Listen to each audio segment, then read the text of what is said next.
Di Oke Terbitkan Indonesia, kamu nggak perlu pusing. Semua prosesnya jelas, didampingi, dan hasil akhirnya profesional. Cocok buat penulis pemula, mahasiswa, atau dosen sekalipun. Kamu diakui dunia.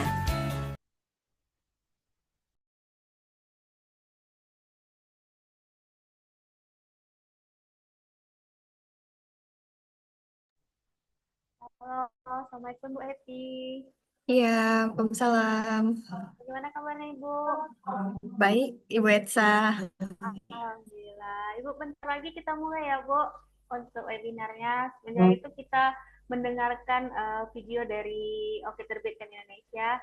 Izin ya Bu. Iya, silakan.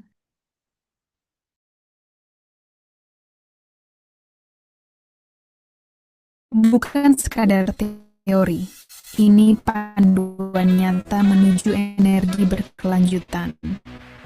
Buku ini mengajak Anda memahami teknologi, kebijakan, dan peluang besar di balik energi terbarukan. Saatnya jadi bagian dari perubahan. Buku ini membahas secara menyeluruh dan aplikatif tentang energi terbarukan sebagai alternatif solusi dari krisis energi dan perubahan iklim. Mulai dari potensi energi surya, angin, air, bioenergi, panas bumi, hingga hidrogen hijau, buku ini mengupas teknologi, tantangan, dan dampaknya dengan bahasa yang mudah dipahami. Temukan bukunya sekarang juga di website atau marketplace. Oke, terbitkan indonesia.id. Tahukah Anda bahwa ubi kayu bisa menjadi alternatif pengganti gandum? Buku Inovasi Tepung Ubi Kayu karya Agustin Zulaida membahas potensi besar tepung lokal ini, mulai dari karakteristik ubi kayu, proses pengolahan pati, hingga teknik fermentasi untuk meningkatkan kualitas tepung. Contoh inovasi seperti tepung mocaf dan cassava bimo membuktikan bahwa produk pangan lokal bisa memiliki nilai gizi tinggi dan ramah industri. Jadikan buku ini panduan praktis untuk mendukung ketahanan pangan lokal. Dapatkan di www.oketerbitkan.id. Stres akademik di kalangan mahasiswa.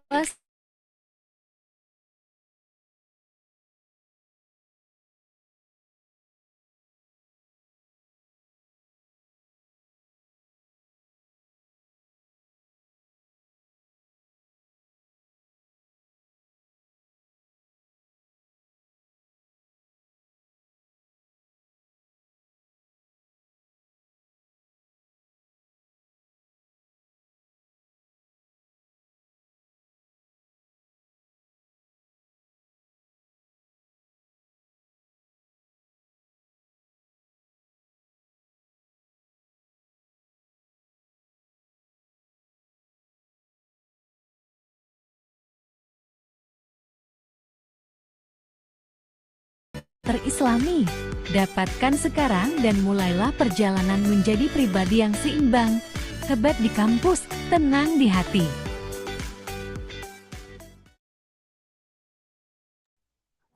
Ibu, karena sudah pukul 13.30, izin kami mulai ya Bu, menjelang menunggu peserta masuk. Iya, silakan. Baik Bu. Bismillahirrahmanirrahim. Alhamdulillahirabbil alamin. Wassalatu wassalamu ala asrofil anbiya'i wal mursalin wa ala alihi washabihi rasulillah ya jemaah. Assalamualaikum warahmatullahi wabarakatuh. Waalaikumsalam warahmatullahi wabarakatuh. Selamat siang dan salam sejahtera untuk kita semua. Baik, pertama-tama marilah kita ucapkan puji beserta syukur atas kehadiran Allah Subhanahu wa Ta'ala, yang mana pada siang hari yang berbahagia ini kita masih diberikan kesempatan dan kesehatan ide pada hari ini. Salawat beriring salam tak lupa kita hadiahkan kepada junjungan alam Nabi besar Muhammad SAW dengan mengucapkan Allahumma sholli ala sayyidina Muhammad wa ala ali sayyidina Muhammad. Yang saya hormati pimpinan dari CV Oke Terbitkan Indonesia beserta jajarannya. Yang saya hormati pemateri hebat kita pada siang hari ini, Ibu Happy Aprilia, yang telah menyempatkan hadir untuk menjadi pemateri kami pada hari ini.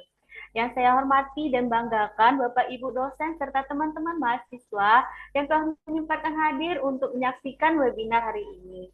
Baik Bapak Ibu, sebelumnya perkenalkan nama saya Edsan Rizky. Bapak Ibu bisa memanggil saya Sasa selaku host pada webinar hari ini.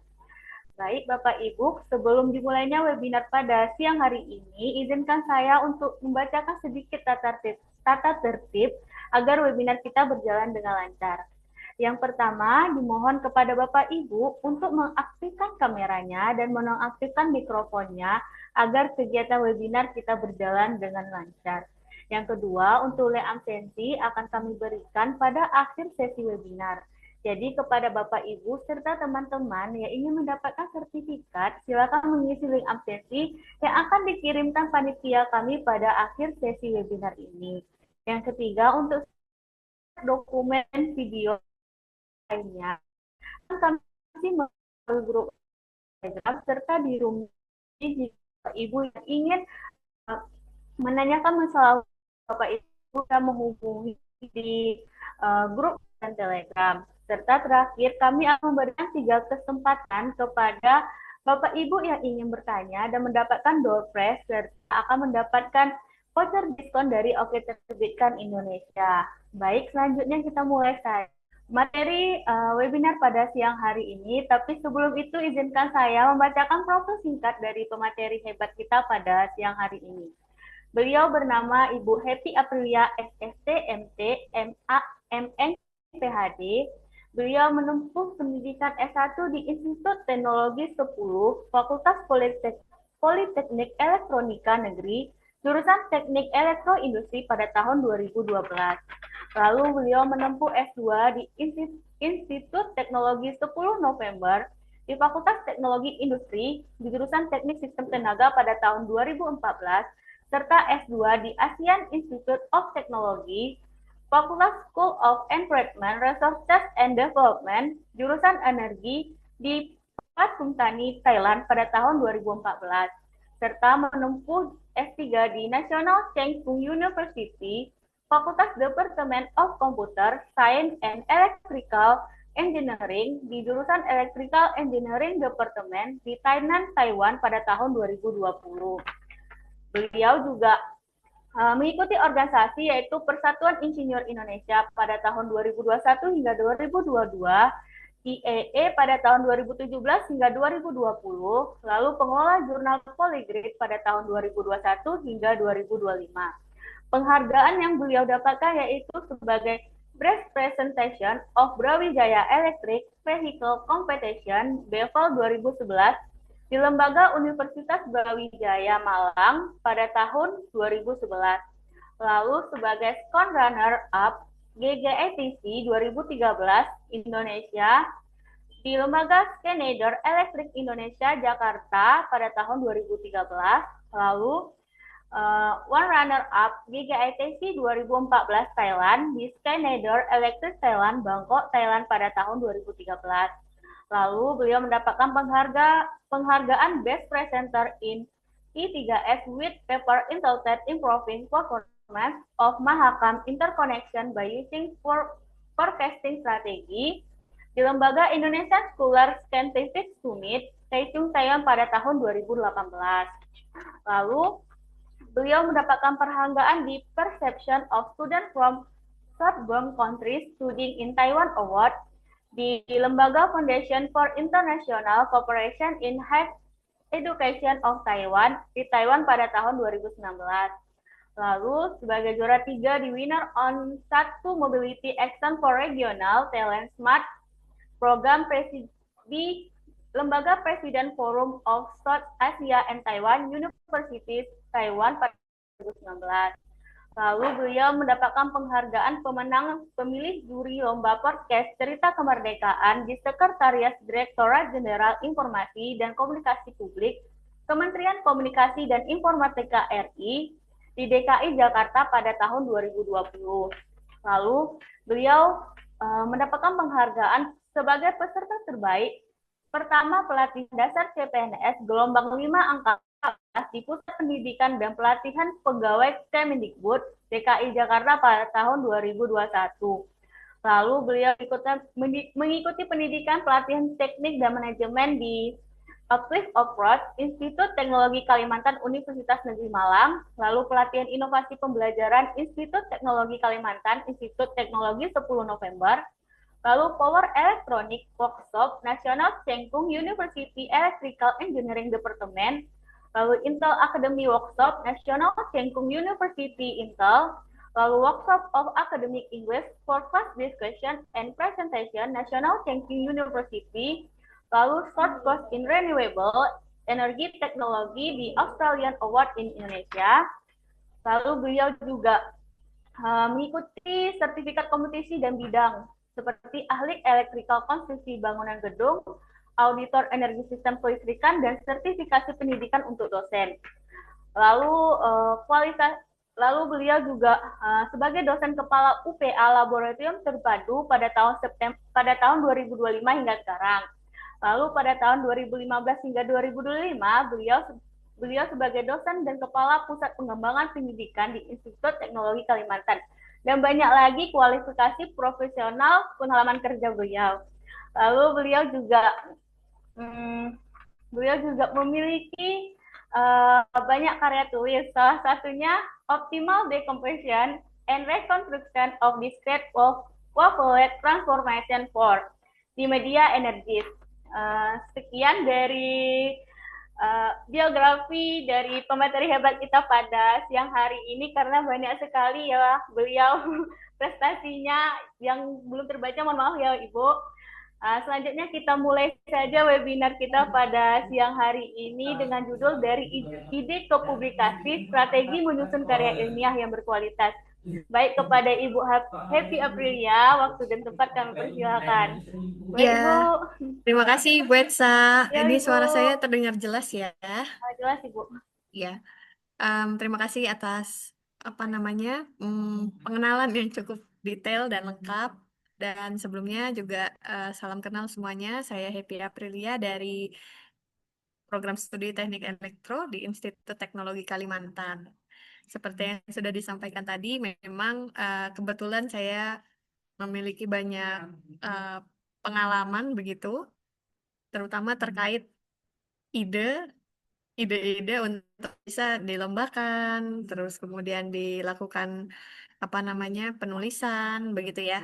Terus mungkin international conference, dan saya harap nanti apa yang saya sampaikan bisa bermanfaat juga buat teman-teman semua. Dan mungkin saya ya, ya banyak interaksi dengan teman muda mahasiswa. Jadi kalau agak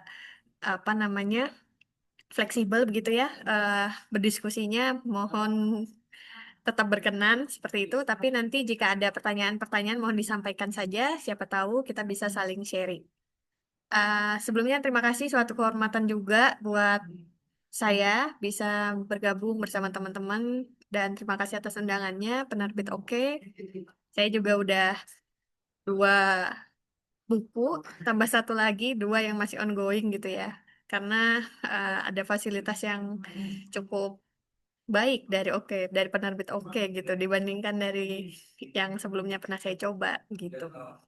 Baik, kita masuk mungkin dari tema ini, dari ide menjadi publikasi yang berkualitas. Assalamualaikum warahmatullahi wabarakatuh. Selamat siang semuanya. Dan nanti beberapa hal yang akan saya sampaikan kurang lebih sebagai berikut, yaitu alasan menulis, pentingnya plagiarisme ini, dan juga apa sih tujuan publikasi dan bagaimana tips menembus publikasi ilmiah. Di sini kenapa kita perlu menulis begitu kan ya? Tentu awalnya adalah karena ada pola-pola berpikir tertentu yang ingin kita sampaikan kepada orang lain. Apa yang menarik buat kita ingin kita sampaikan kepada orang lain, dan bagaimana pola pikir kita itulah bisa menjadi dasar sebuah ide yang ingin kita juga sampaikan kepada orang lain. Nah, di sini beberapa ide tentunya akan lebih bermakna dan lebih berpotensi untuk bisa ditulis dengan baik dan berkualitas jika kita bisa mencari tahu begitu ya. apa saja pertanyaan-pertanyaan turunan dari ide tersebut. Misalnya kita bertanya di mananya, kapan, bagaimana, siapa yang akan terlibat dalam sebuah ide yang akan kita buat. Dan semakin kompleks suatu ide, tentu jika kita tulis menjadi sebuah karya ilmiah akan sangat kompleks. Dan kadang kita juga overwhelmed terhadap apa namanya tulisan kita sendiri gitu, karena saking semua ingin kita tuliskan, kita jadi tidak fokus pada bahasan-bahasan tertentu. Ada kalanya ide yang besar itu bisa dipecah menjadi beberapa ide, sehingga nanti keluarannya bisa menjadi beberapa jurnal atau beberapa conference seperti itu. Di sini contoh dari publikasi saya sendiri ini waktu saya S3 begitu, saya coba submit di IEEE Transaction on Smart Grid. Sebelumnya saya mohon izin ini karena saya juga backgroundnya teknik elektro, jadi paper-papernya yang menjadi contoh juga paper-paper teknik elektro. Namun kalau ada yang lain, semoga tetap relevan ya untuk bidangnya. Di sini perbedaan antara seminar internasional, seminar nasional, dan mungkin jurnal internasional itu adalah ketika kita di jurnal nasional, kadang kita hanya fokus untuk satu kondisi saja begitu ya. Tapi studi kasusnya mungkin akan berbeda-beda dari sisi pengujiannya. Namun untuk tembus di publikasi internasional, menurut pengalaman saya di sini kita perlu membaca banyak sekali referensi. Dan yang kedua adalah kita perlu membandingkan beberapa alternatif. Jadi kita tidak boleh fokus pada satu penelitian atau pengujian saja, tapi kita memberikan beberapa alternatif yang bila tidak dengan ide satu, harus ada solusi apa, begitu ya, solusi dua, tiga, empat, dan itu yang menjadi dasar bagaimana kita mengklaim bahwa ide yang kita usulkan itu memang yang paling baik atau yang paling relevan dengan permasalahan yang kita angkat, seperti itu. Contohnya di paper ini terkait metode peramalan, yang mana alternatif metode yang sudah pernah ada adalah peramalan dengan uh, probability uncertainty, dengan point forecasting, one tile regression, yang seperti itu. Di sini perlu untuk dibandingkan alternatif-alternatif metode tersebut untuk mengetahui, agar pembaca mengetahui apa sih kekurangan dari alternatif metode tersebut gitu, dan kenapa harus diatasi seperti itu. Untuk itu, untuk bisa mengubah ide kita menjadi apa namanya sebuah publikasi yang berkualitas, kita perlu mengetahui bahwa dasar penulisan kita adalah karya tulis yang sistematis, yang ditulis berdasarkan fakta-fakta dan data yang dapat dipertanggungjawabkan. Tentu di sini kesimpulan dari publikasi kita lah, itu hanya sepersekian bagian, sebagian kecil mungkin yang bisa menjadi opini kita. Tapi kita bisa mengeluarkan hal tersebut berdasarkan setelah kita melakukan proses belajar gitu ya dari gap yang kita temukan dari alternatif 1 sampai 3 tadi. Dan disinilah mengapa kita perlu banyak bertanya tentang ide yang akan kita munculkan begitu. Kita harus tetap merelevan, mencari relevansi antara ide yang akan kita jadikan solusi pamungkas itu dengan fakta. Apakah itu logis? Apakah itu benar? Apakah itu tidak bersifat opini? Dan konsistensi di sini ya. Jadi ada beberapa alternatif, namun di alternatif tertentu memang suatu permasalahan itu tidak bisa diselesaikan. Atau ketika dilihat beberapa artikel referensi untuk metode yang sama, hasil penelitiannya memang selalu baik, gitu, konsisten. Nah, di sini baru kita bisa melakukan sedikit argumentasi terhadap ide yang kita usulkan. Suara saya terdengar ya? Ini kalau tidak terdengar, mohon diingatkan saja. Nah, kemudian apa sih esensi yang diperlukan dalam menulis? Pertama adalah keingintahuan untuk memberitahu ide kita kepada orang lain. Jadi, goalnya adalah bagaimana kita memastikan bahwa ide yang kita tuliskan atau tuangkan dalam publikasi itu bisa dimengerti orang lain. Seberapa kompleksnya ide kita. Dan ini salah satu contoh lain dari artikel saya. Di sini eh, artikelnya ada di Energies. Ini jurnal, jadi bisa dibaca di sana, di Energies dan MDPI. Di sini ide yang saya usulkan adalah convolutional neural network yang digabung dengan algoritma Salt Swarm. Nah, di CNN dipilih dan dibandingkan dengan LSTM. Jadi, kadang kita untuk bisa memastikan bahwa ide kita baik ya memang harus dibandingkan. Berbeda kalau jurnal nasional, kadang kita bisa hanya melakukan metodologi begitu ya dari sebuah metode, misalnya CNN, ya CNN saja yang di apa namanya dibahas, tapi CNN-nya di-tuning untuk parameternya jadi parameter 1, 2, dan 3 yang seperti itu. Tapi kalau untuk jurnal yang bereputasi, em, kebanyakan tidak cukup untuk hanya membandingkan satu fokus bahasan saja. Kita perlu bandingkan dengan metode lain yang juga masih relevan, hot, dan populer seperti itu. Nah, plagiarisme. Di sini, kenapa saya memberitahukan tentang plagiarisme? Karena untuk bisa tembus di publikasi internasional, yang paling pertama dicek adalah plagiarisme. Jadi, plagiarisme sendiri kalau definisinya adalah menampilkan karya, ide, pekerjaan orang lain sebagai milik kita dan dengan atau tanpa sepengetahuan orang tersebut, lalu menggabungkan karya, ide, pekerjaan tersebut dengan pekerjaan kita tanpa izin penuh dari pemilik karya. Jadi penting sekali melakukan citasi untuk em, menghindari plagiarisme. Tentu tidak boleh langsung mengutip begitu ya, tapi harus memparafrasekan kata-kata yang memang kita comot dari referensi lain. Nah, untuk menentukan apakah kita benar atau apakah kita salah, tentu cara menulis kita yang sangat berperan di sana. Yang pertama, kalau untuk cara menulis, sebelum masuk ke konten begitu ya, atau substansi, kita perlu tahu dulu publikasi yang kita tuju itu publikasi apa. Karena setiap publikasi, misalnya di IEEE atau di MDPI tadi, atau di Elsevier, itu formatnya akan berbeda-beda. Dan secara administrasinya pun akan berbeda-beda karena ada beberapa hal yang baru saya tahu setelah saya submit gitu ya. Oh, ternyata kita perlu menuliskan cover letter nih untuk menemani submit dari jurnalnya. Terus, oh, ternyata ada perlu lembar pengesahan nih gitu. Terus, oh, ternyata abstraknya yang biasanya 250 kata nih.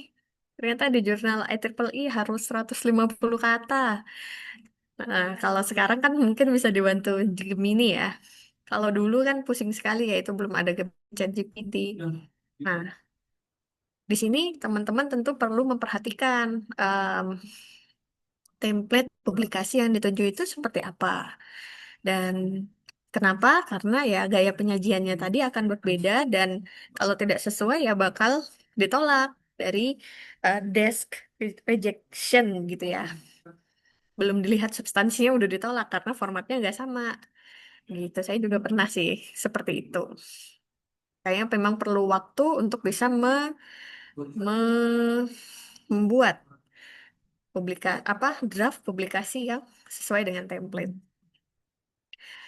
Terlepas dari template, yang perlu kita lakukan sekarang tentunya adalah menentukan tujuan, menentukan tema tulisan. Selain tadi, kalau kita sudah tahu ya, kita mau publish di jurnal apa nih, gitu. Harusnya sebelum kita menentukan itu, kita sudah baca keyword-keyword ataupun um, di volume 1 misalnya paper-paper seperti apa sih yang lolos begitu ya. Terus tema-tema apa sih yang menjadi preferensi dari jurnal yang kita tuju itu, agar apa? Agar kita ketika memasukkan tulisan kita ke sana, ide kita itu bisa diterima begitu. Tentu kalau beda tema, tentu akan lebih susah untuk eh, menerima begitu ya, menerima ajuan kita. Nextnya adalah ini. Jadi kalau kita bicara tentang karya tulis ilmiah, tentu kita harus punya sasaran dan tujuan dan apa solusi dari permasalahan yang kita hadapi. Dan bagaimana cara menuliskannya, kita perlu menuliskan urgensinya, tepat gunanya alat ini, siapa sih sasaran penggunanya, terus ide-ide itu harus asli dan unik, lalu harus realistis juga. Emang iya gitu ya. Kalau saya misalnya bermain dengan simulasi, saya tetapkan iterasi atau perulangannya sampai 10.000 gitu ya. Emang bisa begitu kan? Itu berapa lama dijalankannya? Kalau iterasinya 10.000, permasalahan saya misalnya 2 jam gitu kan? Tentu itu akan ada pertanyaan begitu dari reviewer. Memang 10.000 iterasi berapa jam? Kan permasalahannya mau diselesaikan dalam 2 jam gitu ya. Jadi kita perlu menimbang-nimbang mana aspek yang realistis, mana yang tidak. Walaupun ide kita tadi besar begitu. Lalu yang perlu dipertimbangkan lagi tentu ya tadi ya, usulan kita dapat diterapkan dan bermanfaat. Jadi purpose-nya harus jelas, relevansinya harus jelas, membantu atau mengatasi masalah begitu ya. Terus karena kita tadi membaca berbagai macam alternatif, tentu kita bisa menarasikannya itu sesuai dengan apa yang kendala yang kita alami kan sebenarnya seperti itu. Jadi kalau saya menulis itu biasanya saya pernah mencobanya gitu. Terus ketika saya sudah mencobanya, ternyata ada kesulitan di mungkin mencari model yang terbaik. Oh, ternyata ribet harus melakukan pemrosesan data dulu. Oh, ternyata harus dilakukan normalisasi dulu. Padahal kalau pakai model yang lain bisa langsung. Itu hal-hal yang bisa kita tuliskan lalu dilengkapi dengan referensi yang juga merasakan apa yang kita rasakan begitu. Nah, kemudian dengan kita membiasakan diri menulis sesuai dengan apa yang pernah kita coba, pernah kita lakukan, itu akan membantu kita me- mendapatkan originality gitu ya.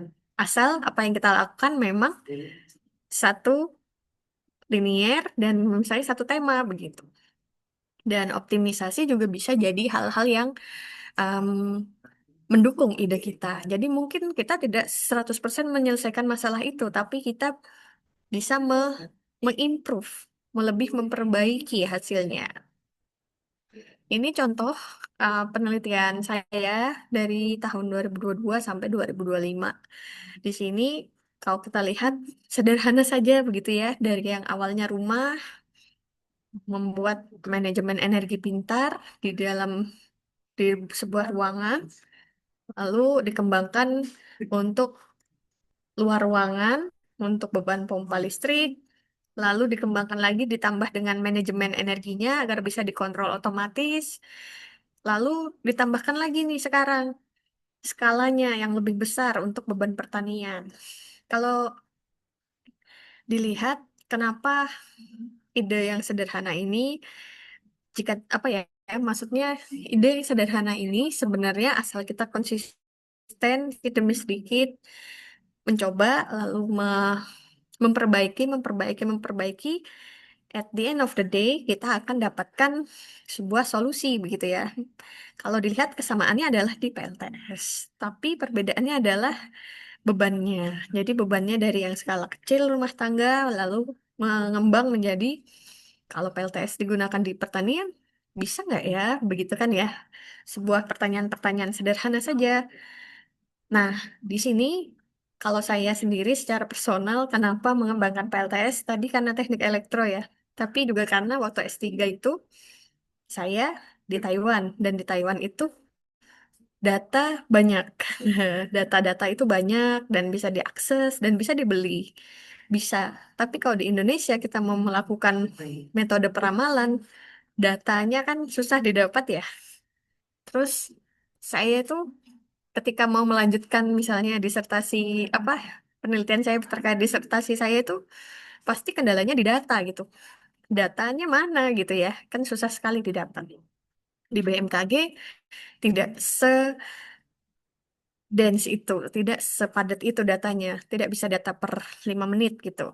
Padahal kalau di Taiwan karena sudah ada automatic metering system, jadi udah bisa atau automatic meter reading, udah udah bisa dapat data per 5 menit, per 1 menit, sembarang kita lah. Dan dalam hitungan tahun. Nah, em, kekesalan itu atau kekurangan itu yang menyebabkan, oh ya sudah penelitian kita gimana caranya buat dulu satu yang kecil di sebelah sini, lalu kita coba buat bisa menangkap data secara otomatis agar data saya bisa ada gitu. Jadi itu sebenarnya asal muasal kenapa sih harus em, PLTS dan ada IoT-nya gitu kan ya. Karena saya ingin mendapatkan data yang banyak agar nextnya kalau tadi skalanya hardware, nextnya saya ketika ini data apa prototipe sudah berjalan, tentu data akan mudah didapat dan dioperasikan secara terus-menerus, sehingga kemudian saya baru bisa mengembangkan simulasi, analisis, maupun peramalan seperti yang dulu saya sering lakukan di Taiwan. Begitu. Di sini, saya rasa teman-teman sekarang sudah memiliki penelitian atau sudah memiliki sebuah ide-ide begitu ya. Hanya bahkan mungkin ada yang melebihi saya ya, maksudnya sama-sama berpengalaman aja gitu sebenarnya. Cuma memang pengen nambah sharing aja. Nah, bagaimana sebuah ide bisa menjadi publikasi ya ketika kita bisa menuliskan secara sistematis em, pertanyaan sederhana satu hal dan ketika cari studi literaturnya apakah ada, apakah sudah pernah dikerjakan? Karena kalau ide kita besar, tentu harusnya sudah pernah dikerjakan. Ya saja mungkin tidak di dalam negeri, tapi mungkin di negeri lain. Maka pembacaan referensi yang lebih meluas, mengglobal itu lebih baik karena lengkap eh, apa yang sudah diteliti di luar itu. Kemudian kita bisa tetapkan hipotesis hasil yang diharapkan berdasarkan pengetahuan kita dan ide kita. Lalu di sana setelah modelnya terbuat, kita bisa melakukan pengumpulan data, melakukan analisis data, kesimpulan, dan jadilah sebuah karya ilmiah. Tinggal apakah ini hanya satu alternatif, atau dua alternatif, atau tiga alternatif, itu yang menjadi penentu apakah ide kita, karya tulis ilmiah kita layak untuk Q1, Q2, S1, S2, S3, atau S4, begitu kan ya. Itu hanya diseminasi seminar nasional. Nah, di sini tentu tergantung tadi kita mau submit kemana gitu.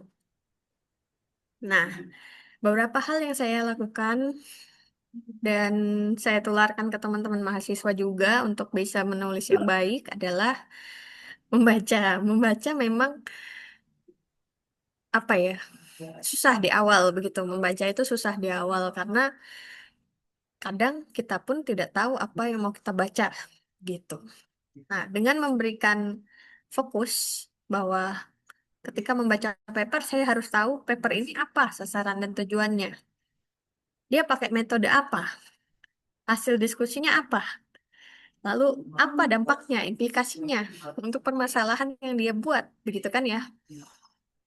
Nah, kalau kita cuma baca tapi nggak kita tulis, itu bakalan lost, begitu. Maksudnya ya tidak tercatat dan pada akhirnya ketika kita ingat-ingat lagi, iya kalau kita ingat gitu kan, kalau kita mau cari lagi itu ribet gitu.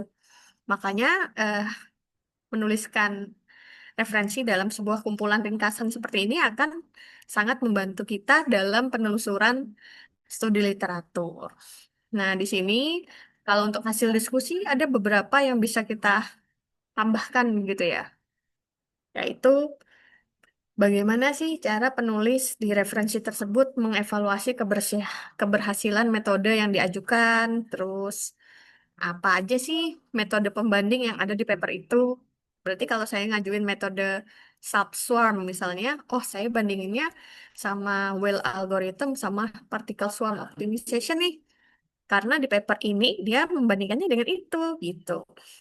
Jadi tadi karena kita harus menuliskan segala sesuatunya berdasarkan fakta, maka pemilihan metode alternatif untuk membandingkan solusi yang kita tawarkan itu juga harus punya referensi. Nah, di sini eh, bisa kita dapat kalau kita banyak membaca. Dan kita juga bisa membahas dari sisi tingkat keberhasilan metodenya. Apakah bisa mengatasi permasalahan yang dijabarkan di paper atau tidak. Dan nantinya dampaknya apa? Bisa dampak di masa kini, misalnya ya dari permasalahan yang udah dijabarin di paper, atau em, kemungkinan yang akan terjadi di masa depan. Jadi ini dampaknya nanti untuk sistem operator nih dari PLN bisa lebih baik, misalnya seperti itu. Itu bisa ke sana arah pembahasannya. Dan beberapa juga dibantu dengan fishbone diagram. Walaupun tidak selalu ya, karena eh, pasti repot ini bikinnya pakai Visio. Cuma kadang ada kalau publikasinya memang mau buat review paper begitu, ada baiknya kita memberikan fishbone diagram. Dan dengan fishbone diagram kan apa-apa saja yang harus diperhatikan itu sudah jelas begitu. Kemudian salah satu tips lagi untuk bisa mengubah sebuah ide menjadi publikasi yang berkualitas, untuk menuliskan segala sesuatunya kita harus memilih kalimat-kalimat yang efektif. Kalimat efektif bisa jadi kalimat yang simple atau kalimat majemuk. Yang jelas, penulisannya harus sesuai standar. Kenapa? Karena kadang publikasi yang berkualitas itu bukan orang Indonesia yang membacanya, tapi memang orang luar negeri, orang barat sana, yang kalau bahasa Indonesia diinggrisin, terus dibaca orang Inggris sana, bisa aja mereka nggak paham konteksnya. Dan karena itu, ada baiknya paper yang sudah dibuat dibaca berulang-ulang agar pemilihan katanya tepat, terus eh, kaidahnya sesuai, tidak ada typo, bersifat koheren, dan boleh banget itu kita lakukan kayak peer review antara misalnya saya bersama teman-teman saya selesai, biar teman saya juga membaca, dan kalau nggak ngerti tanya. Karena proses tanya jawab dari kita ini yang nantinya memastikan bahwa tulisan kita memang sudah sesuai dan efektif begitu. Ini adalah pola pengembangan paragraf mungkin sedikit teknis, tapi antara deduktif atau induktif. Jadi biasanya artikel ilmiah itu ketika menulis dia pakai yang deduktif atau induktif ini. Ada hal-hal yang general yang dia sampaikan di awal, tapi di akhir kalimat ada kesimpulan pamungkasnya gitu. Itu ada di setiap paragraf. Nah, kalau di introduction biasanya kalau kita baca ya, kalau papernya yang IEEE atau MDPI atau yang elektro gitu, dia biasanya pola pola penjabarannya kalau yang introduction itu lebih ke kalimat utama ada di awal, baru dijabarin tuh contoh-contohnya yang mendukung kalimat awal itu di bawah-bawahnya. Baru geser ke paragraf 2, kebalikannya lagi. Si induktif, si paragrafnya ini kalimat utamanya ada di akhir. Dan nanti di paragraf terakhir di section introduction biasanya ada kumpulan kesimpulan dari permasalahan. Dan itu menjadi dasar kenapa sih metode itu diusulkan. Nah, itu yang bisa membantu teman-teman mempercepat proses membacanya. Jadi kalau yang baca, saya biasanya baca abstrak dikit, abstrak udah kelar, intro di bagian bawah aja, baru metodenya, baru hasil, di hasil pun dilihat gambar-gambar gitu kan, tren, baru di akhir kesimpulan. Kesimpulan biasanya mengulang eh, bagian akhir dari intro tadi sebenarnya begitu. Oke, bisa saya lanjut ya. Nah, ini adalah struktur karya ilmiah, karya tulis ilmiah secara general.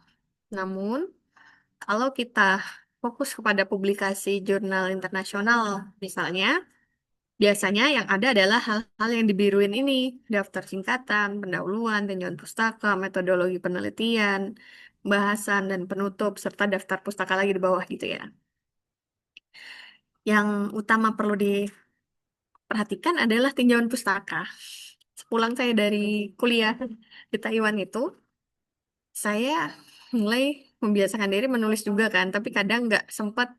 Jadi nulisnya cuma bisa di Sinta, Sinta 4, Sinta 3, Sinta 2, yang cepat-cepat aja lah ya untuk karena saya dosen yang penting menggugurkan BKD gitu kan. Nah, yang berbeda adalah ketika kita publishnya di Sinta, level Sinta, apalagi yang Cintanya di bawah Sinta 2, tinjauan pustaka itu hanya berisi definisi-definisi dari em, key key aspek gitu ya, aspek-aspek penting yang ada di penelitian kita. Namun, ketika kita em, mau mempublish gitu, draft dari Sinta 3 misalnya ke publikasi Q1, paper kita akan punya banyak kekurangan karena di tinjauan pustakanya itu harusnya di paper lainnya itu adalah sudah ngomongin tentang metodologi alternatif A seperti apa, metodologi alternatif B seperti apa, metode alternatif C seperti apa, dan em, metode D seperti apa begitu. Nanti di metodologi penelitian baru kita propose apa yang menjadi usulan kita yang bisa mengait dengan alternatif A, B, C, dan D begitu. Sehingga pun di hasil pembahasan biasanya apa yang kita bandingkan ya tidak jauh dan tidak bukan dari tinjauan pustakanya begitu. Ada 4 alternatif misalnya, terus ada kombinasi alternatif misalnya, dan menghasilkan suatu hasil yang lebih baik seperti itu. Nah, em, terlepas dari itu, sebenarnya kalau untuk urutan menulis, ketika studi literatur sudah dilakukan, kita bisa mulai dari persiapan gambar ataupun tabel, metodologi gitu ya. Baru apa aja sih hasil simulasi yang udah kita lakukan, termasuk settingannya. Baru bagaimana kita menampilkan diskusi. Diskusi, kalau di saya, bidangnya teknik, biasanya kalau kita, ini pengalaman saya ya, tapi nanti mohon ditambahkan jika ada yang kurang. eh, Ketika usulan kita itu di suatu topik tertentu, diskusi kita tentu spesifik ke usulan tersebut. Namun, akan lebih baik jika ternyata usulan ide yang kita tawarkan tadi bisa diterapkan di model lain atau plan yang lebih besar. Misalnya yang awalnya itu hanya untuk beban rumah tangga tadi, beban rumah. Ternyata model peramalannya misalnya CNN-nya itu ketika diberi beban dengan karakteristik yang berbeda, misalnya daya listrik untuk regional Samarinda, Balikpapan, misalnya begitu ya. Ternyata hasilnya tetap bisa konsisten. Nah, kalau kita bisa berhasil memberikan diskusi perbandingan antara model yang sama tapi diterapkan di dua data berbeda, itu akan menambah nilai dari paper kita. Jadi, wah, model yang ini ternyata emang bagus dan bisa mempertahankan konsistensinya, begitu. Nah, kemudian ada kesimpulan, baru kita tulis pendahuluannya lagi karena menyesuaikan dengan referensi-referensi apa yang cocok. Lalu tulis abstraknya lagi karena tadi hasilnya semua sudah lengkap. Baru menyesuaikan judul mungkin. Lalu memberikan kata kunci, list simbol, dan referensi. Nah, untuk judul, secara general biasanya ya ide yang diajukan apa, tujuannya apa, metodenya apa, lalu implementasinya di mana gitu ya. Tapi tentu ini berbeda-beda. Kalau bidangnya um, ada juga kadang di Elsevier biasanya ide yang ditawarkan judulnya itu ya ide yang berupa retorika gitu ya, pertanyaan. Investigasi ini, mengapa dilakukan investigasi ini? Nah, begitu. Menarik juga, cuma saya belum pernah coba di bidang saya ya. Kemudian tadi, selain yang ini sebenarnya mirip sama yang tadi ya, bahwa ada baiknya referensi itu kita ringkas dalam satu tabel. Dan kita bisa berikan komentar yang lebih detail kepada referensi tentang parameter tuningnya, variabelnya apa, training data ratio-nya apa, waktu komputasinya, dan lain sebagainya. Ini detailnya aja.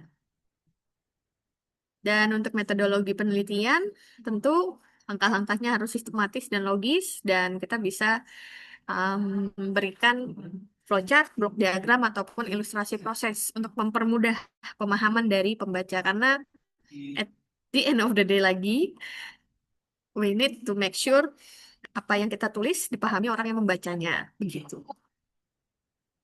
Ya, ini kira-kira eh ya proses perulangan untuk mencari solusi ya. Paham dulu problemnya apa, kira-kira rencananya apa, dicoba dulu, baru ditelaah lagi. Cocok nggak sudah nih sama problem yang kita definisikan di awal. Nah, ini contoh.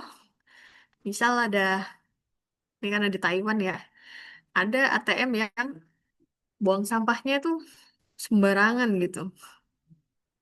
Terus, gimana nih caranya? Buang struknya nih, gitu kan ya, supaya nggak sembarangan. Oh, kasih tempat sampah aja. Masih sembarangan ternyata kalau tempat sampahnya kecil. Kemudian, ya sudah, kasih tempat sampah yang lebih besar. Ternyata tempat sampah yang masih besar, lebih besar, sama aja, masih sembarangan. Bahkan malah kecampur antara kertas dan botol gitu ya. Walaupun ini sudah dipisah-pisah. Ya sudah, kalau gitu kita supaya sampahnya nggak tergabung antara kertas dan yang lain, inovasinya adalah kita buat saja tempat sampah yang ukurannya hanya bisa dimasuki kertas sampahnya tadi. Makanya kalau di Taiwan di sebelah kanannya ini ada tipis kayak gini nih bukan apa, dia adalah tempat sampah ternyata. Biar kalau dibuang ya cuma kertas truknya doang yang bisa masuk ke sana gitu. Jadi ide itu memang perlu perulangan ya untuk bisa menghasilkan suatu solusi yang sesuai dengan permasalahan kita. Dan cara untuk menampilkan alur berpikir kita ya dengan membuat flowchart atau blok diagram tadi atau sebuah ilustrasi terkait prosesnya. Nah, untuk kemudian diskusi dan pembahasan hasil penelitian ini bisa kita eh, tafsirkan dengan tabel ataupun grafik dan kita bisa evaluasi dari diskusi kita secara kritis gitu ya.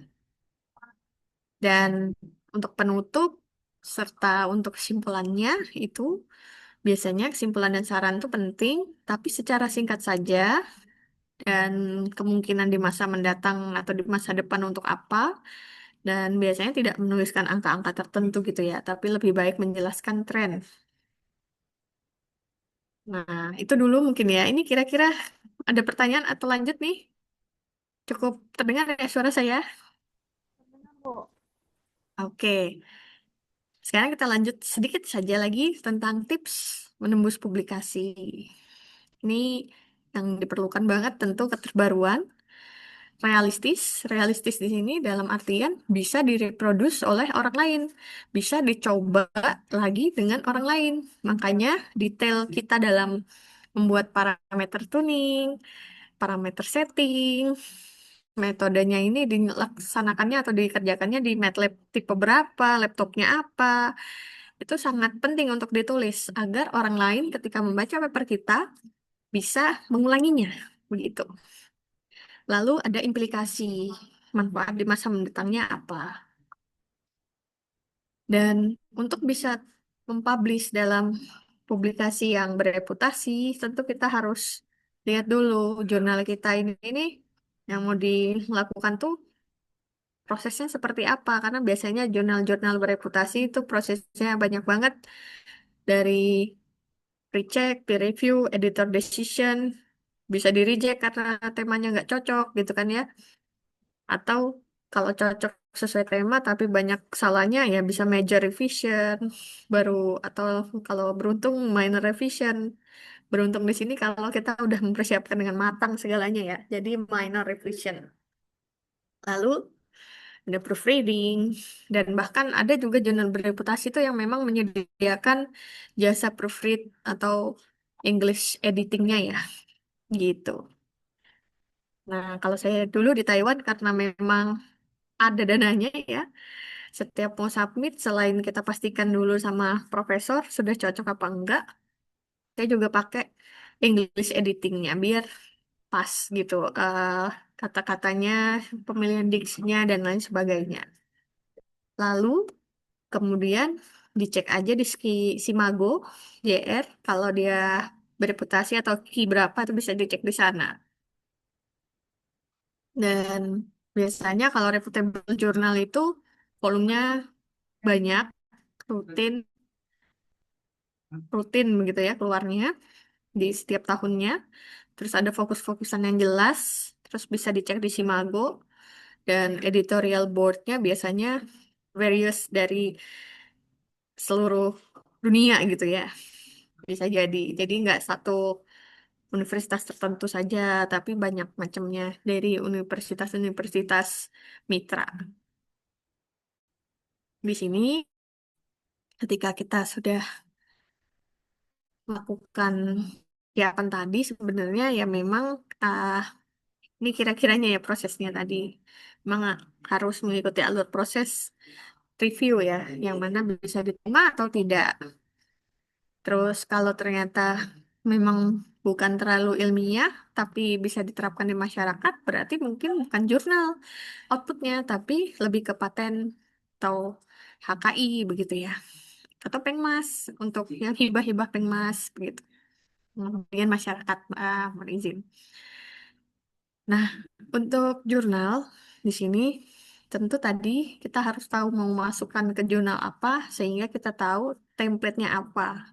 Kalau IEEE dia punya beberapa template dan teman-teman tentu bisa menulisnya pakai Word atau pakai LaTeX begitu ya. Dan jurnal reputasi internasional biasanya proses copy editingnya itu apa ya bisa otomatis gitu. Kadang kalau kita ternyata masukin link, nah paper kita itu ada linknya, nggak bisa disubmit. Jadi harusnya memang di panduan dituliskan tidak boleh menuliskan link gitu. Jadi kalau kita nggak sesuai sama aturan, nggak bisa submit gitu. Bahkan kalau abstraknya lebih satu kata aja, merah. Dibaikin dulu baru disubmit. Jadi sangat penting untuk mencari format yang sesuai dengan jurnal itu, terus mengecek kembali page limitation dan kesesuaian riset. Kalau page limitation, dampaknya sebenarnya lebih ke biaya ya. Semakin banyak page-nya, bayarnya semakin banyak. Karena biasanya kalau jurnal internasional, page limitnya ada di 8 lembar. Tapi kalau lebih, satu lembarnya bisa nambah $100 kah, kalau nggak salah ya. Kira-kira begitu, teman-teman. Dan format juga bisa menyesuaikan dan baiknya kita ketika menggambar dari kurva yang tumpang tindih, tambahnya dengan dot atau penanda yang beda-beda sign-nya. Ada yang segitiga, ada yang kotak, ada yang bulat. Kenapa? Agar ketika di print hitam putih, pembaca tetap bisa baca tanpa harus. Nah, kalau ini tidak ada pattern yang berbedanya atau tidak ada sign yang berbedanya, kalau di print hitam putih, ya hitam aja gitu kan ya, atau putih aja. Dan dalam penulisan, ketika kita menulisnya figure one atau fig one, ya, pilih salah satu agar selalu konsisten. Di orang bule sana suka konsisten ya, jadi kadang saya pernah menerima masukan memang ada ketidakkonsistenan dalam menulis gitu. Tapi kadang kalau kita emang sudah sesuai strukturnya, ya dia akan memberikan apresiasi bahwa penulis telah menulis sesuai dengan struktur yang sesuai begitu. Nah, untuk table tentu kan beda paper beda tabelnya. Daftar pustaka juga kalau MDPI pakai Palantino Linotype, Type, kalau IEEE Transaction on Smart Grid pakai Times New Roman. Dan kalau mau masuk di Q1, baiknya jurnal mengambil referensinya itu harus dari jurnal juga. Jadi jangan ambil conference biar bobot referensinya tuh bagus gitu ya. Jadi harus ambil dari jurnal juga kalau kita mau masukin ke jurnal gitu. Terus baiknya ambil 40 referensi atau lebih karena kalau kurang ada tambahan dari mereka bahwa kita kurang baca gitu ya.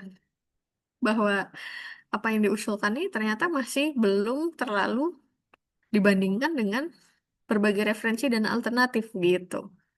Jadi ini ini saya pernah dapat gitu ya, inputan seperti itu, makanya jadi note gitu bahwa oke, kalau mau Q1 Q2 nih paper referensinya ya harus lebih-lebih dari 40 nih gitu. Sampai 50 ya nggak apa-apa. Dan ambilnya misalnya di IEEE Transaction on Smart Grid ya harus dari IEEE everything semuanya gitu. Nah, di sini sedikit saja bahwa memang kita perlu perhatikan font spacing, font size, template, terus paragraf demi paragraf bisa di copy dulu di notepad baru dipindahkan ke template tersebut kalau nggak mau ribet ya. Kadang saya juga gitu. Pertama download templatenya dulu, saya udah punya draft yang berantakan, tapi habis itu saya copy sedikit demi sedikit ke templatenya agar sesuai. Dan ternyata ketika nanti hasil simulasinya tidak sesuai sasaran awal, ya harus dijelaskan kenapanya gitu. Dan gimana cara ngatasinya? Kita bisa tuliskan di future word-nya gitu. Ini contoh mendeskripsikan yang deskripsinya dulu, baru keluar gambarnya. Dan memang harus sesuai dengan persamaannya itu equation-nya udah dikasih number kan ya untuk bisa me- mengapa nih dipanggil dipanggil dalam dalam paragraf. Dan posisi figure dan table baiknya itu paling atas atau paling bawah. Jadi jangan sampai ada gambar yang letaknya tuh di tengah-tengahnya paragraf gitu. Ya nggak apa-apa sih sebenarnya kalau dilihat kan ya yang penting rapi. Tapi ternyata hasil saya proofreading gitu ya, gambarnya dipindahin ke bawah semua atau atas semua, atau satu sisi ini isinya gambar buat bingungan pembaca gitu. Section yang lain saya biasanya kan cuma nyiapin abstrak tulis ya, terus em, ya udah kayak biasanya gitu pakai yang kayak tadi. Tapi ternyata diminta graphical abstract. Nah, kalau graphical abstract tentu kita perlu mengubah. Ini contohnya abstrak. Kalau saya nulisnya ini biasanya ada latar belakang, solusi yang ditawarkan apa, metodologi dari solusinya apa, perlu dijelaskan stepnya juga. Lalu bagaimana kita mempertanggungjawabkan solusi yang kita tawarkan dan datanya apa kira-kiranya, lalu implikasinya. Dan abstrak ini harus diubah ke graphical abstract. Jadi, kayak mana caranya untuk bisa menuliskannya menjadi sebuah gambar gitu kan ya. Nah, ini yang contoh saya buat. Tentu nggak harus seperti ini, tapi setidaknya ini menurut saya dulu itu bisa menggambarkan abstrak yang saya buat. Sehingga pembaca itu bisa tahu apa sih komponen dari metodologi ini, walaupun sekali lihat gambarnya doang gitu. Begitu kira-kiranya. Nah, untuk software pendukung tentu perlu Visio biar biar ini apa nih namanya flowchartnya lebih baik ya.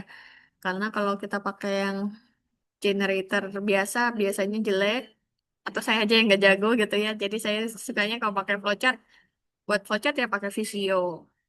Baru Grammarly untuk baikin bahasa Inggrisnya, baru pakai EndNote.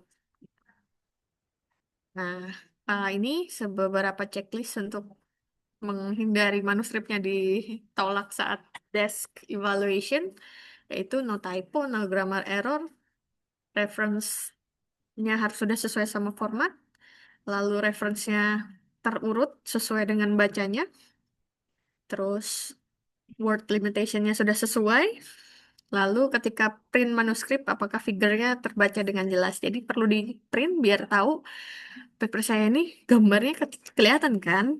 Karena kan kalau kita di Word, di zoom ya kelihatan ya. Tapi ketika di print ternyata hasilnya jelek, hasilnya pecah, hasilnya blur, yang kayak gitu itu tolong dihindarin. Kenapa? Ya itu tadi.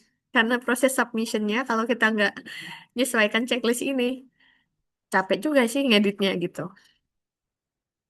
Dan sebelum submit, siapkan final manuskrip, abstrak, cover letter, lalu correspondingnya siapa, dan keyword.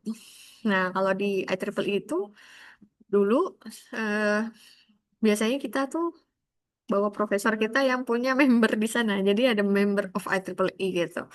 Kenapa? Berarti ya beliaunya jadi bereputasi gitu kan karena emang sudah jadi member dan banyak juga citasinya gitu. Nah, ini nanti setelah submit dia bakalan ada komentar, sudah direview, terus memang waktu review waktu reviewnya itu bisa beda-beda sih Kak. Kalau ide kita baik, biasanya lama dia prosesnya. Terus nanti revisinya banyak banget gitu, sampai 50 pertanyaan ada dah. Banyak banget dan akhirnya untuk ngerjain revisinya bisa sampai 6 bulan sendiri gitu ya. Tapi kalau banyak revisinya biasanya banyak, ada harapan agar dia diterima gitu. Jadi nggak apa-apa, banyak revisi tapi diterima. Dan ini perlu diperhatikan memang plagiarisme baiknya dihindarin dan harus punya novelty ya, begitu. Dan ini contoh kalau kita submit dan hasilnya ada seperti ini dari reviewer 1, 2, dan 3, bahkan reviewernya bisa sampai 5, tapi nanyanya 10-10 gitu kan jadi 50 ya. Kalau paper yang dari Kiki itu biasanya reviewernya banyak banget sih. Jadi bisa 75 pertanyaan gitu teman saya pernah dapat begitu. Oke, itu mungkin ya apa yang bisa saya sampaikan. Dan kata mutiaranya adalah jangan lelah mencoba, try again, fail again, it's okay, fail better. Jadi nextnya kita belajar dari kesalahan kita agar bisa lebih baik. Ya, terima kasih atas perhatiannya semua. Saya happy, Kepala Upalab Terpadu. Mungkin kalau ada mau diskusi juga di luar forum, bisa hubungin email ini ya. Gitu. Oke, terima kasih semuanya. Saya kembalikan ke Mbak Bu Etsa. Terima kasih kepada Ibu Hesti yang telah memberikan materi yang sangat luar biasa.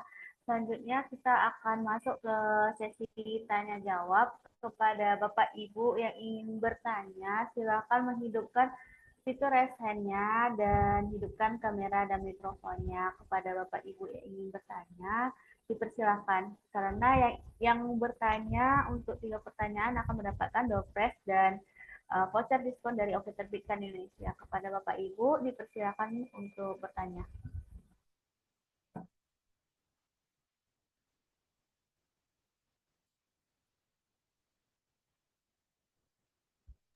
Ibu, sepertinya sudah ada yang bertanya melalui room chat. Saya bacakan aja ya, Bu.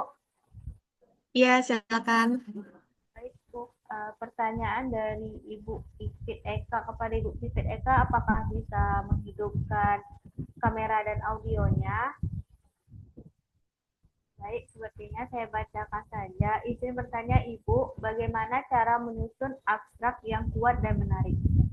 Kepada Ibu Edi, silakan untuk menjawab pertanyaan dari Ibu Pipit. Ya, terima kasih atas pertanyaan Ibu Pipit Eka. Jadi kalau untuk abstrak, abstrak yang menarik adalah abstrak yang bisa menggambarkan masalah dengan sesuai. Dengan sesuai ini sesuai sama siapa? Sesuai sama pembaca. Jadi relevan dengan apa yang mungkin akan dirasakan oleh pembacanya. Nah, ketika kita menulis abstrak, tentu latar belakang yang terdiri dari isu terkini itu ya, yang kita angkat, tapi nggak boleh panjang-panjang karena tadi ada word limit. Dan kita langsung to the point setelah satu kalimat majemuk untuk permasalahan tadi, 1 sampai 2 lah. Kemudian baru kita gandeng dengan solusi yang ditawarkan, begitu. Dan solusi yang ditawarkan itu baru kemudian di breakdown menjadi beberapa tahapan nih, agar metodologinya tuh realistis, bisa dipahami juga oleh pembaca. Dan kita perlu tuliskan juga bagaimana cara memvalidasi pekerjaan kita. Misalnya saya tadi kalau peramalan daya, ya metodenya bisa pakai CNN. Bagaimana memvalidasinya dengan persen error, begitu. Kenapa harus ada peramalan daya? Karena ada eh, masuknya injeksi energi terbarukan misalnya yang memiliki intermitensi yang menyebabkan sistem operator susah menerima data ketidakpastiannya tadi gitu. Jadi saya rasa kalau bidangnya ibu bisa cari tahu tadi ya masalahnya apa yang mungkin ketika menuliskannya itu bisa relevan dengan pembacanya. Gitu. Ya, itu mungkin jawaban saya, Ibu Etsa. Kita Baik, lanjut. terima kasih kepada Ibu Hetty atas jawabannya. Semoga pertanyaan dari Ibu Pipit bisa terjawab. Baik, selanjutnya dari Bapak Erlan SIKOM, izin bertanya Bu, cara mengembangkan ide awal menjadi topik penelitian yang layak untuk ditulis dalam karya ilmiah. Lalu apa saja langkah-langkah sistematis dalam menyusun karya ilmiah yang sesuai kaidah akademik? Baik, kepada Ibu Hetty, silakan menjawab pertanyaan dari Pak Erlan. Iya, terima kasih Pak Erlan atas pertanyaannya. Untuk pengembangan ide awal, em, itu tadi kadang ide itu ketika baru dicetuskan em, masih abu-abu. Apakah ini akan berkualitas atau tidak begitu? Tapi ketika kita bisa menelusurinya dengan mencari berbagai macam referensi, terus di referensi itu gimana sih solusinya? Terus kita kumpulkan beberapa referensi itu dan kita rangkum. Terus rangkuman referensi dan metode yang ada udah kita baca tadi itu kita bandingin dengan solusi yang kita tawarkan. Solusi saya ini termasuk masih baru, apa sudah lama ya? Atau sudah ada yang ngerjain ya? Nah, kalau sudah ada yang ngerjain berarti kan kalau mau kita lakukan lagi, atau maksudnya tulis lagi sebagai publikasi, jadi kayak kurang kurang menjawab kan? Karena itu sebenarnya sudah dikerjakan orang lain dan hasilnya ya di situ saja gitu. Makanya untuk bisa mengembangkan ide awal agar bisa layak ditulis dalam karya ilmiah harus didukung dengan referensi yang banyak dan apa yang kita buat sebagai solusi itu harus yang bisa menjawab tantangan-tantangan yang belum diselesaikan oleh rangkuman referensi kita. Gitu mungkin jawabannya ya.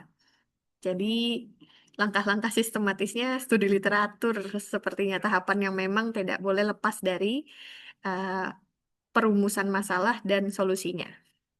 Semoga terjawab ya, Pak Erlan. Lanjut. Baik, terima kasih kepada Ibu Hetty atas jawabannya. Selanjutnya ada pertanyaan dari Bapak Alvis Sahri Pranata. Bagaimana cara meningkatkan peluang artikel diterima untuk dipublikasikan? Kepada Ibu Hetty untuk menjawab dari pertanyaan Pak Alvis. Peluang artikel untuk bisa diterima, satu, relevan dengan hot topics dari jurnal yang dituju.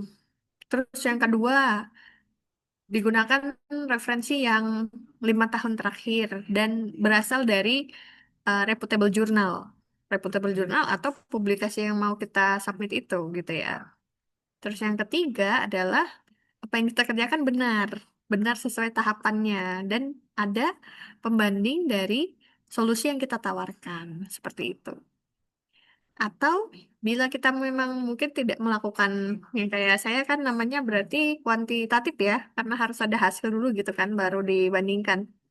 Kalau yang bersifat kualitatif, saya rasa asal kita memberikan variasi terhadap survei, terhadap siapa yang disurvei, terus ada beberapa case study, itu tentu akan memberikan peluang yang lebih baik bagi artikel kita terhadap jurnal yang kita submit, karena jadi lebih menarik pembahasannya begitu. Dan satu lagi yang pasti ya, baiknya hot topics-nya tadi sesuai dengan kondisi masalah yang juga mungkin dialami pembaca ya. Itu mungkin jawaban saya untuk Pak Alvis. Terima kasih Bu Etsa. Baik, terima kasih kepada Ibu Happy yang telah menjawab 3 pertanyaan pada hari ini. Kepada Bapak Ibu yang ingin bertanya, bisa nanti menghubungi email yang telah diberikan Ibu Happy untuk sharing yang selanjutnya. Karena waktu sudah menunjukkan pukul 14.38, ya, izin saya percepat ya Bapak Ibu. Sebelumnya saya ingin mengucapkan terima kasih yang sebanyak-banyaknya kepada Ibu Happy yang telah menyempatkan hadir untuk menjadi pemateri webinar kami pada siang hari ini. Semoga ilmu yang diberikan bermanfaat untuk kami dan menjadi amal untuk Ibu Happy. Selanjutnya kami akan memperkenalkan produk dari Oke Terbitkan Indonesia yang akan dikenalkan oleh Ibu Winilia Betty. Kepada Ibu Winilia Betty, waktu dan tempat dipersilakan. Baik, terima kasih semuanya. Izin ya Ibu, saya ingin menjelaskan beberapa produk dari CV Oke Terbitkan Indonesia. Baiklah, sebelum itu saya akan memperkenalkan CV Oke Terbitkan Indonesia merupakan jasa layanan bagi Bapak Ibu yang sudah memiliki ide-ide bagus serta naskah-naskah yang ingin dituang dalam sebuah buku, bisa langsung menghubungi dari CV Oke Terbitkan kami. Baiklah, CV Oke Terbitkan Indonesia memiliki 6 paket yang dapat menyesuaikan dengan kebutuhan Bapak Ibu sekalian. Yang pertama kita ada paket hemat. Paket hemat ini sesuai dengan harganya, hemat. Kenapa saya bisa bilang seperti itu? Karena harganya yang lumayan ramah di kantong Bapak Ibu.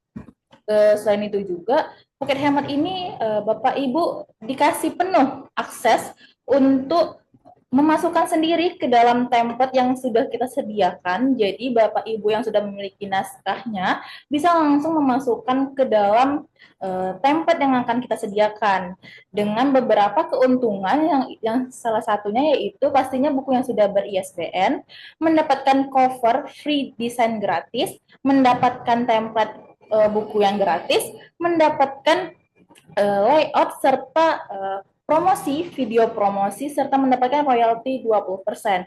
Jadi, apabila buku Bapak Ibu yang sudah terbit dengan kita, yang sudah keluar ISBN-nya, dan melakukan tahap percetakan, dan kemudian kita melakukan penjualan, apabila dia membelinya, Bapak Ibu akan mendapatkan royalti sebesar 20%.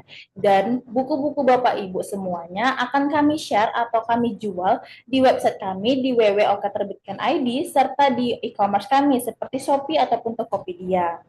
Dan juga Bapak Ibu kalau mengambil paket hemat ini akan mendapatkan 2 eksemplar gratis. Paket hemat sendiri dimulai dari harga 500 ribuan saja. Untuk selanjutnya kita ada paket tunggal. Paket tunggal ini bagi Bapak Ibu yang sudah memiliki naskah fix, naskah berupa modul ajar ataupun yang lainnya bisa masuk ke dalam paket tunggal. Kenapa? Karena Bapak Ibu hanya tinggal mengirimkan naskahnya kepada kami, dan untuk mengatur layout-layoutnya atau memasukkan naskah Bapak Ibu ke dalam template-nya akan dilakukan oleh tim editor kami yang sudah pastinya berprofesional. Apa saja Bu, Bapak gitu kan, fasilitas yang didapatkan dalam paket tunggal sendiri pastinya sudah ber-ISBN, mendapatkan e-book gratis, akan mendapatkan desain cover gratis, dan mendapatkan sertifikat penulis serta royalti 20%. Jadi untuk paket hemat dan paket tunggal sendiri sama-sama akan mendapatkan royalti 20%. Dan tak lupa pula pada paket tunggal juga akan mendapatkan 3 eksemplar buku. Lanjut, kita ada paket konversi. Paket konversi di sini terkhususkan bagi Bapak Ibu yang memiliki karya ilmiah, karya tulis seperti tesis, disertasi, ataupun skripsinya sendiri, ataupun jurnal, bisa kita bantu ubah ke dalam sebuah buku. Untuk fasilitasnya sendiri juga akan mendapatkan ISBN, mendapatkan template, mendapatkan free design gratis, dan sudah pasti terindeks Google Scholar. Selain itu juga, Bapak Ibu juga mendapatkan sertifikat penulis serta royalti 20%. Untuk konversi sendiri sudah include dengan haki itu di harga 1.450.000 dengan 3 free penulis. Jadi Bapak Ibu bisa mengajak kawan-kawannya minimal 2 orang untuk lebih memudahkan bekerja sama dalam pembuatan buku tersebut. Selanjutnya kita ada paket kolaborasi. Paket kolaborasi sendiri terkhususkan bagi Bapak Ibu yang ingin membuat buku atau dengan fokus salah satu babnya saja. Misalkan Bapak Ibu tertarik dalam judul ilmu matematika, misalkan Bapak Ibu ingin mengambil bab satunya saja ataupun bab 2 sampai seterusnya. Karena ada beberapa keuntungan dari Bapak Ibu mengambil paket kolaborasi, terutama pada bab 1, yaitu nama Bapak Ibu berada di urutan pertama pada buku tersebut, serta pada hakinya juga. Dan juga pembahasan-pembahasan yang didapat pada bab 1 itu lebih mudah ataupun bisa dibilang tidak terlalu kompleks seperti bab-bab yang lainnya. Nah, untuk bab 1 sendiri itu dimulai dari 300.000, sedangkan di bab 2 hingga seterusnya itu di harga 150.000. Untuk pakai kolaborasi sendiri, saya sarankan bagi Bapak Ibu yang sudah memiliki tim untuk membuat buku atau membuat buku, bisa masuk ke paket kolaborasi karena lebih cepat dalam penerbitan bukunya. Apabila Bapak Ibu sendiri-sendiri ataupun perorangan ingin melakukan kolaborasi buku, mungkin bisa saja, tetapi memakan waktu yang cukup lama. Jadi saya sarankan Bapak Ibu untuk yang sudah memiliki punya tim yang hebat bisa langsung masuk ke kolaborasi. Untuk selanjutnya kita ada paket antologi. Paket antologi ini bersifat fiksi ataupun bisa berupa dengan puisi, pantun, syair, ataupun gurindam, dan yang lain-lainnya itu bisa masuk ke paket antologi. Dan paket antologi ini juga bersifat mendapatkan sudah pasti ber-QRCBM, mendapatkan e-book gratis, akan mendapatkan free cover design juga. Selain itu mendapatkan video ulasan, sertifikat penulis, dan royalti 20%. Untuk paket antologi sendiri akan mendapatkan 5 pieces buku khusus untuk yang hadir atau yang memesan pada saat webinar kita berlangsung.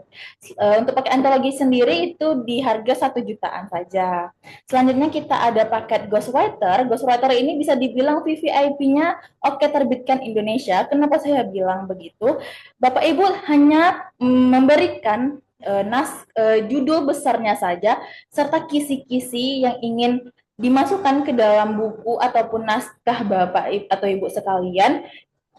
Untuk selebihnya, untuk pengarangan atau perkembangan kalimatnya akan dilakukan oleh tim editor kami. Jadi Bapak Ibu tinggal mengirimkan naskah besar, Bapak Ibu akan mengirimkan judul besarnya saja. Jadi setelahnya akan tim editor kami yang mengerjakannya hingga terbit. Untuk paket ghostwriter sendiri di harga 4 jutaan saja. Baiklah Bapak Ibu, berikut ada beberapa hasil cetakan atau terbitan buku dari Oke Terbitkan Indonesia. Maaf Bapak Ibu kurang kelihatan ya. Kurang lebih seperti ini ya Bapak Ibu, kumpulan buku yang ada yang sudah diterbitkan oleh CV Oke Terbitkan Indonesia. Salah satunya buku ini. Sepertinya kurang kelihatan. Baiklah. Oh ya, seperti bisa dilihat dari yang digambar ataupun di room webinar kita, beberapa kumpulan dari buku-buku yang sudah diterbitkan dari kami. Maaf Bapak Ibu jaringannya. Mungkin segitu dulu pemaparan materi dari saya. Lebih dan kurang mohon maaf. Wabillahi taufiq wal hidayah. Wassalamualaikum warahmatullahi wabarakatuh. Terima kasih Bapak Ibu semuanya. Baik, terima kasih kepada Lina Becky yang telah menyempatkan untuk penjelasan dari paket Oke Terbitkan Indonesia. Baik, karena sudah berakhirnya webinar kita pada siang hari ini, Sebelumnya kepada Bapak Ibu dimohon untuk menghidupkan kameranya karena kita ada sesi dokumentasi. Kepada Bapak Ibu dimohon untuk menghidupkan kameranya untuk sesi dokumentasi yang akan dipandu oleh saya sendiri. Baik Bapak Ibu, akan saya pandu ya Bapak Ibu. Tunjukkan senyum terbaiknya. Sebelumnya tangannya bisa seperti ini Bapak Ibu, salam literasi. Baik, saya hitung sampai 3. 1, 2, 3. Baik, selanjutnya tangannya pakai oke terbitkan ya Bu. Baik, saya hitung sampai 3. 1, 2, 3. Baik, sudah. Terima kasih kepada Ibu Happy yang telah menyempatkan hadir untuk menjadi pemateri kami pada siang hari ini. Makasih ya Bu. Iya, makasih sama-sama. Terima kasih atas undangannya. Sama-sama Ibu. Terima kasih juga kepada Bapak Ibu yang telah menyempatkan hadir untuk menyaksikan webinar pada siang hari ini. Saya selaku host pada siang hari ini memohon maaf jika dari saya dan tim saya ada salah dalam pengucapan kata-kata atau tindakan yang kurang berkenan. Kami memohon maaf yang sebesar-besarnya. Sekian dari webinar pada siang hari ini. Kepada Bapak Ibu yang ingin memesan bisa melalui nomor yang akan dikirimkan oleh operator kami di room chat, dan kami akan mengirimkan link absensi kepada Bapak Ibu yang ingin mendapatkan sertifikat. Dimohon untuk mengisi link presensi yang dikirim oleh operator kami. Baiklah, sekian dari webinar hari ini. Saya akhiri dengan wabillahi taufiq wal hidayah. Wassalamualaikum warahmatullahi wabarakatuh. Assalamualaikum warahmatullahi wabarakatuh. Makasih semuanya. Assalamualaikum Mari. warahmatullahi wabarakatuh. Sama-sama Ibu.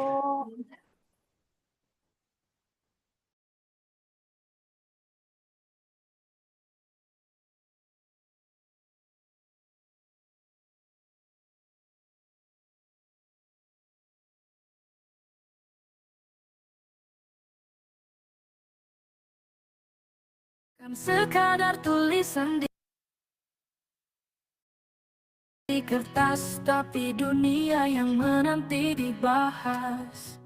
Penerbit oke terbitkan Indonesia, mendengarnya duluan saat naskahmu masih dalam bayangan. Bukan sekadar mencetak halaman, kami memberi nyawa pada impian. Tak perlu ragu pada batas dan waktu, kami temani dari awal hingga bukumu tumbuh. Penerbit oke terbitkan Indonesia bukan sekadar jasa, tapi jembatan antara ide dan semesta. Kau jika kata adalah cahaya, kami lampu yang menjaga sinarnya. Penerbit oke terbitkan Indonesia, berani berjanji tak terbit 100% kembali tanpa kompromi. Kami bukan hanya bekerja, kami percaya pada makna. Penerbit oke terbitkan Indonesia, berdiri tegak mendukung penulis hingga jejakmu nampak. Kabar yang berbicara, isi yang menyentuh, setiap halaman kami kemas penuh peluh.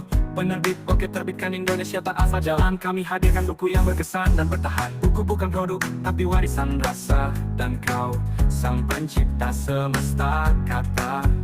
Penerbit oke terbitkan Indonesia, menjaga makna karena setiap penulis patut dijaga. Tak ada mimpi yang terlalu tinggi jika percaya dan terus menulis lagi. Penerbit oke terbitkan Indonesia akan ada di balik kisahmu yang luar biasa. Kini giliran karyamu bersuara, menembus ruang, nembus udara. Penerbit oke terbitkan Indonesia, rumah naskah yang merdeka. Mari kita terbitkan dunia bersama. Kami giliran karyamu bersuara, menembus ruang, menembus udara. Penerbit oke terbitkan Indonesia, rumah naskah yang merdeka. Mari kita terbitkan dunia bersama.